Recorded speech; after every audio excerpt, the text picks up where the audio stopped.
జై శ్రీమన్నారాయణ. అందరికీ నమస్కారం. రేపే భీష్మ ఏకాదశి.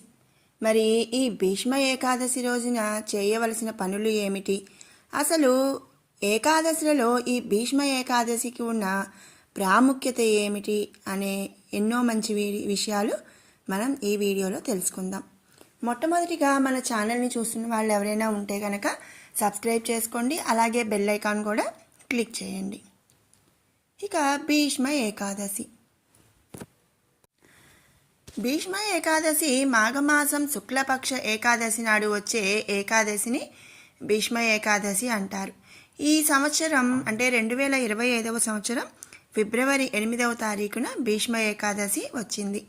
దీనినే జయ ఏకాదశి అనే పేరుతో కూడా పిలుస్తారు. శ్రీకృష్ణుడు భీష్మ ఏకాదశి గురించి ఎంతగానో వివరించాడు. గంగామాత స్త్రీ రూపంలో ధరించినప్పుడు అష్టవసువుల్లో ఆమెకు పుట్టిన 7వ కుమారుడే ఈ భీష్ముడు. ఈరోజు నిష్టగా ఉపవాసం చేయటం వలన మనకున్న బాధలన్నీ కూడా తొలగిపోతాయని నమ్ముతుంటారు. పురాణాల ప్రకారం శ్రీ మహావిష్ణువుకి ఇష్టమైన తిథి ఏకాదశి. ఇక మాఘమాసం వచ్చే ఈ ఏకాదశి అంటే భీష్మ ఏకాదశి. ఆ రోజుకు ఉండే విశిష్టత అంతా ఇంతా కాదని చెప్పుకోవచ్చు. ఉత్తరాయణ కాలం వరకు వేచి ఉండి ప్రాణాలు విడిచిన వ్యక్తి మన భీష్మ పితామహుడు.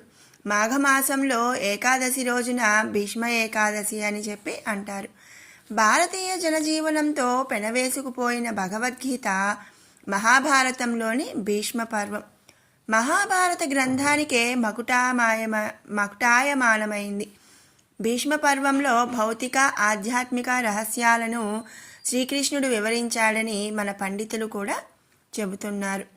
భీష్మ పితామహుడు మరణకాలంలో సాక్షాత్తు పరమాత్మ అయిన శ్రీకృష్ణుణ్ణి తన ధర్మవర్తనంతోనూ తపశ్శక్తితోనూ తన వద్దకు రప్పించుకొని ఆయన సమక్షంలోనే సమస్త మానవుల బాధల్ని పోగొట్టే శ్రీ విష్ణు సహస్రనామాన్ని గానం చేసి మోక్షం పొందాడు భీష్ముడు.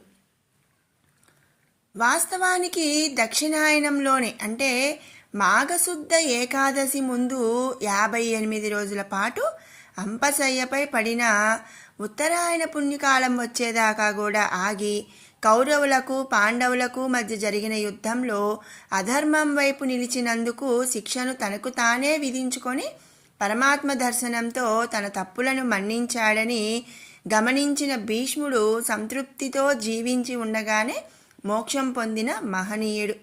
మన భీష్మ పితామహుడికి ఒక వరం ఉందండి. అది ఏమిటి అంటే మరణం తనకు తాను కావాలి అన్నప్పుడే వస్తుందన్నమాట. అంతేకాని ఎన్ని గాయాలైనా ఎంత దెబ్బ తగిలినా కూడా తనకి మరణం అనేది రాదు. తనకు తానుగా స్వయంగా నాకు మరణం కావాలి అనుకున్న రోజునే మరణం వస్తుంది. కాబట్టి ఆయన మరి 58 రోజుల పాటు అంపశయ్యపైనే పడుకొని ఉన్నాడనమాట. ఆ 58 రోజుల తర్వాత మాఘశుద్ధ ఏకాదశి రోజు అంటే ఉత్తరాయణ పుణ్యకాలంలో ఆయన మోక్షం పొందాడనమాట అండి.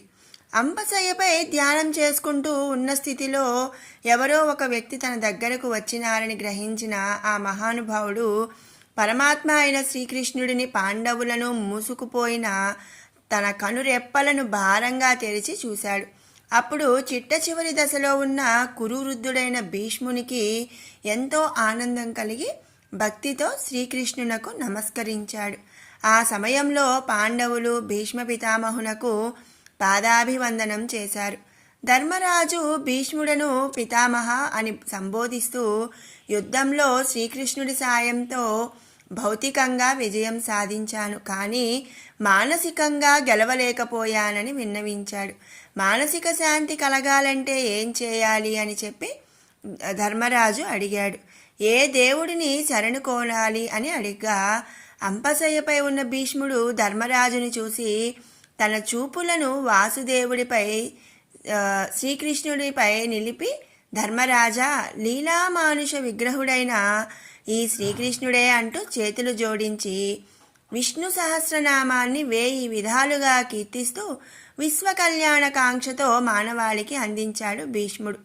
అదే ఏకాగ్రతతో శ్రీకృష్ణుని చూస్తూ ఊర్ధ్వలోక ప్రయాణానికి అనుమతి ఇమ్మని కోరాడు. అలా భీష్ముని ప్రస్థానం ముగిసింది.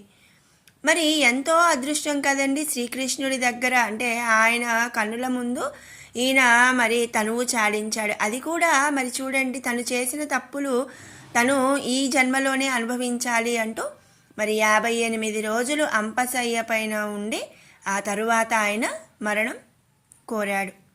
ఇక ఇలాంటి విశిష్టమైన భీష్మ ఏకాదశి రోజున చేయవలసిన పనులు. భీష్మ ఏకాదశి నాడు తెల్లవారుజామున లేచి స్నానం చేసి పూజా మందిరాన్ని శుభ్రం చేసుకోవాలి. ఆ తరువాత పీటపై పసుపు రంగు కొత్త గుడ్డను ఉంచి కొద్దిగా బియ్యం పోసి వాటిపై తమలపాకు పెట్టి విష్ణుమూర్తి లేదా లక్ష్మీదేవి విగ్రహాలను లేదా చిత్రపటాన్ని ప్రతిష్ఠించుకోవాలి. సంకల్పం చెప్పుకొని ఉపవాస దీక్ష చేపట్టి విష్ణువును పూజించండి. షోడశోపచార పూజలు చేసి పసుపు కుంకుమ గంధం సమర్పించండి. పూలల్లో పసుపు రంగు పూలు ఉండే విధంగా చూసుకోవాలి. విష్ణు సహస్రనామం చదవండి. లేకపోతే శ్రద్ధగా భక్తితో విన్నా కూడా మంచిదే. అంటే అందరికీ విష్ణు సహస్రనామం చదవటం రాదు కాబట్టి మరి భక్తితో శ్రద్ధగా విన్నా కూడా ఆ ఫలితం అనేది ఉంటుంది. అలాగే లక్ష్మీదేవిని కూడా పూజించండి. తులసి చెట్టు వద్ద దీపం వెలిగించి ధూపదీప నైవేద్యం సమర్పించండి. పాలు కొబ్బరితో చేసిన స్వీట్లను నైవేద్యంగా సమర్పించండి. మరి విన్నారు కదండి, రేపే భీష్మ ఏకాదశి. ఈ భీష్మ ఏకాదశి యొక్క విశిష్టత, మరి ఈరోజు చేయవలసిన పనులు తెలుసుకున్నాము కదా. మీకు ఈ వీడియో నచ్చినట్టయితే లైక్ చేయండి, షేర్ చేయండి. అలాగే మరిన్ని అప్డేట్స్ కోసం మన ఛానల్ని అయితే సబ్స్క్రైబ్ చేసుకోండి. Thanks for watching. మరొక మంచి వీడియోతో మళ్ళీ కలుసుకుందాం.